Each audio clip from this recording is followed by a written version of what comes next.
Thank you. We're moving on to Proposition 126. And I'd like to introduce everybody to Wes Gullett, who is representing Citizens for Fair Tax Policy.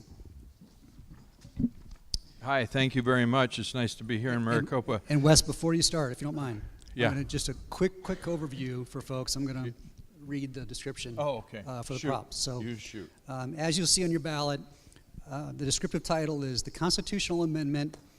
This constitutional amendment would prohibit the state and each county, city, town, district, or other political subdivision in Arizona from imposing a new or increased tax on services that was not already in place effective December 31st, 2017.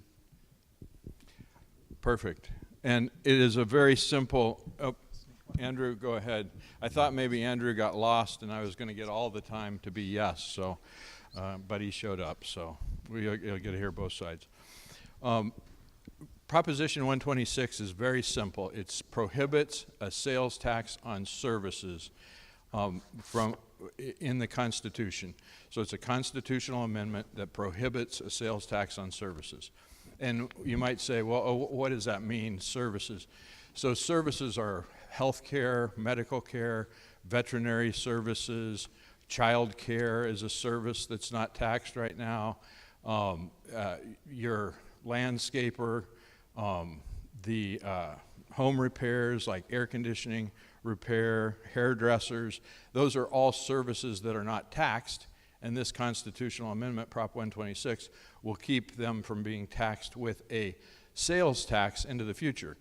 Now, Andrew's going to tell you that it's not fair to exempt people. Well, they already pay, service providers already pay a tax. It's called an income tax. So service providers, if they had a sales tax on top of that, so their labor and their work and the service they provide earns them money which they pay income tax on. A sales tax would just be doubling their taxation. So it would be doubling the tax on them, and we don't think that that's fair. That's why we have put 400,000 people in Arizona signed a petition to put this on the ballot, and now you're going to get a chance to vote on it. So if you want to protect small business and you want to protect yourself from having to pay an additional 8% tax on the services that you have, vote yes on Proposition 126. Thank you very much. And now, representing the other side is Andrew Clark with Americans for Prosperity. Great, thanks for having me. I do represent Americans for Prosperity, and many of you will probably know that we're traditionally known as the champions of taxpayers and have been for many years. So you might wonder, why is it that we come up and oppose what looks like something that would protect taxpayers? I want to talk about what the nature of this proposition is. At its core, this proposition is asking what belongs in the Constitution. And what I would argue is the things that belong in the Constitution should protect the rights of every individual. And what this would do is take an exemption, a sales tax exemption that Wes talked about, and move it from state statute into the Constitution to say those people who run service businesses should not have to pay taxes, but those who sell goods should.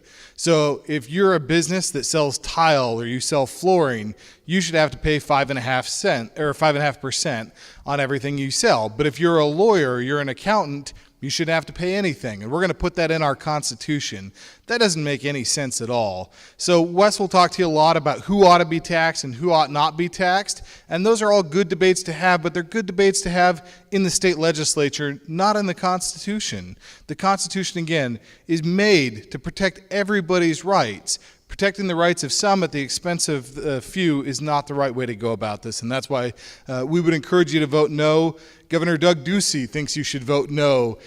Democrat David Garcia thinks you should vote no. Those two guys couldn't agree on the color of the sky right now, but they agree on this. Both candidates for treasurer agree on this.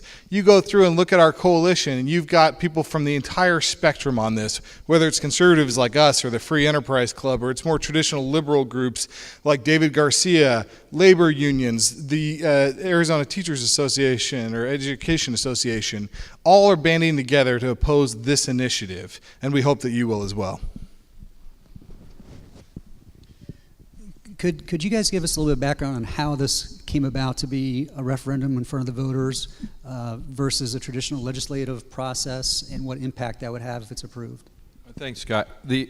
So our Constitution guarantees the right to initiate laws. So it gives you the same power as the legislature. And so anybody can initiate a constitutional amendment or a legislation just like the legislature can do. And so that protection allows for people to bring forward ideas to put on the ballot to have the people vote on them. And so what we say is that what we see these service taxes coming in very conservative places like Kentucky and Oklahoma. And so these bad ideas get to be contagious. And what happens is they bring them to the legislature and say, we want to tax services. And Andrew mentioned a lot of people who were all involved in this, and they're all politicians. The politicians really want more taxes. They want more revenue. Steve Farley, who is the chairman of the No campaign, he wants $5.2 billion of your money to go to the state government. And we think that that's a bad idea. So we saw these things happening in other states, and we decided that we needed to do this protection for the people of Arizona before the bad ideas got to Arizona. And I would say that this is a very fundamental question of American civics, right? What abides in Constitution, what comprises the rule of law versus what comprises at the state legislature, what should exist at the state legislature. So we have a representative democracy, and with good reason. You know, Thomas Jefferson referred to direct democracy as two wolves and a sheep deciding what's for dinner. In a lot of ways, if we're talking about the tax code and we're trying to do that as a direct democracy, you ought to decide which taxpayers are being protected and which are not. So in this initiative, Wes and Company are being funded by the Realtors Association. We love realtors. We love the Realtors Association. We think they do great work. But they're pursuing their own self-interest, and there's nothing wrong with that. But if they get this into the Constitution, inevitably what's going to happen is goods as a share of the economy will continue to decrease.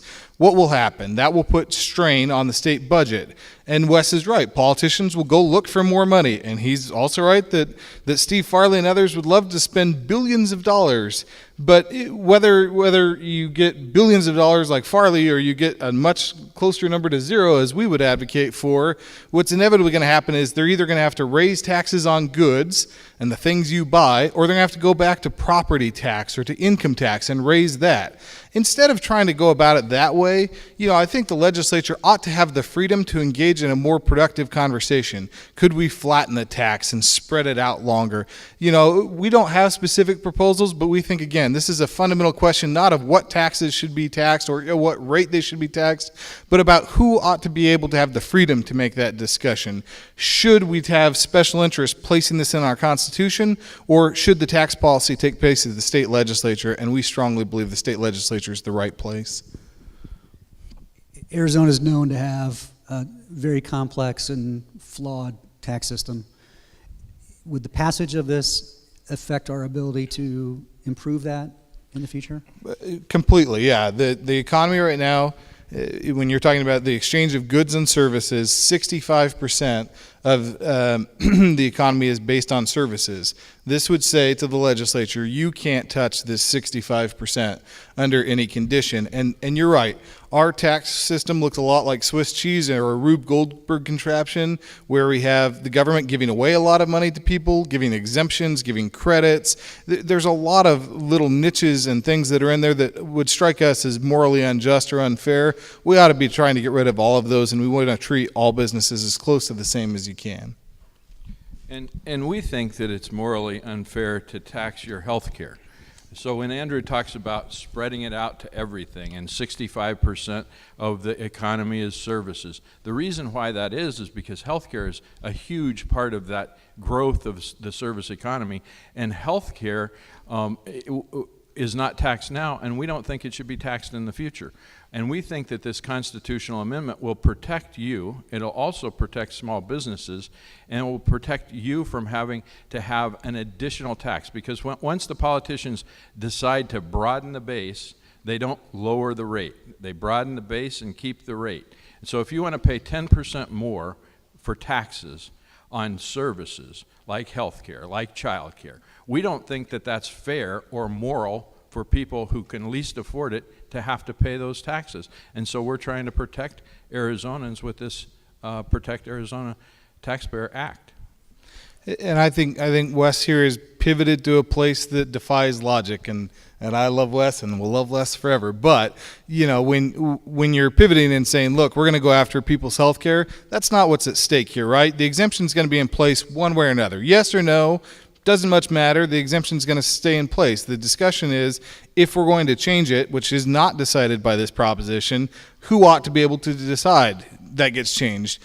Should it have to go to the voters as a constitutional amendment, or should the legislature be able to set tax policy and make adjustments to respond to the needs of a dynamic economy? I think the answer is clearly the state legislature ought to do that, and I know that Wes will disagree with that assessment. Well, thank you for inviting me to disagree. We just think that, do you want to trust the legislature or do you want to trust yourself? So this is an opportunity for you to take your power into your hands and vote yes, and not leave it to the discretion of the legislature in a dark room in Phoenix making a decision. So we would beg you, please, take this power, take this opportunity, and please vote yes on Proposition 126. And I would just note that you already have safeguards in place to raise taxes for any of the things Wes is talking about. You need a 2/3 vote of the legislature and the signature of a governor. Any change is going to take broad bipartisan support, which we would advocate for, we think needs to happen, and the only way it's going to happen is if you vote no on Prop 126. Okay, folks, this deals with taxes. We're all impacted. Does anybody else have any questions, or did they sufficiently clarify their positions? Gentlemen, thank you so much for your time. Really appreciate the information. Thank you very much. Thank you. Oh, and there's more information out on the table out there too. So.